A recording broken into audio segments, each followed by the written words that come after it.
Un terrain, 2 cages, un ballon. Pendant 12 minutes, ces deux équipes vont tenter de marquer le plus de buts possible. Comme un match de hand à une différence près, ces joueurs valides se déplacent en fauteuil roulant. En fait, j'arrive bien à contrôler les sièges et déjà que y a beaucoup de passes et c'est comme le vrai handball. Ces élèves de primaire de Villeurbanne testent le hand-fauteuil. Pour la journée nationale du sport et du handicap, une centaine d'enfants est sensibilisée à la pratique du sport adapté. Au volley assis, en fait, on se fait des passes.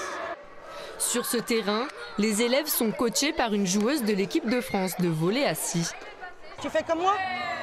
Allez, déplace-toi. En marche arrière. En marche avant. Une confrontation directe avec le handicap. Pour certains enfants, c'est une première. C'était un peu bizarre parce que c'est la première fois que je vois une handicap. Et j'ai bien aimé parce qu'en fait, elle nous disait plusieurs techniques pour réussir à jouer. Et j'ai beaucoup aimé. Dès 8 ans, ces enfants apprennent que le sport est accessible à tous. Une initiative lancée par des étudiants en licence de sport.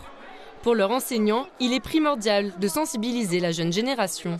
On peut faire du sport, qu'on soit en situation de handicap ou pas, qu'on ait un problème de maladie ou pas. C'est pas le but là, c'est pas qu'ils ressortent en disant qu'est-ce que c'est dur d'être en fauteuil. Oui, forcément, quand on n'a pas ses jambes, c'est plus compliqué. Par contre, oui, on peut être sportif au milieu des autres. On peut être handballeur, on peut faire du volley assis, même si on n'a pas toutes ces capacités. Le message au cœur de cette journée, le sport, c'est pour tous, vraiment pour tous.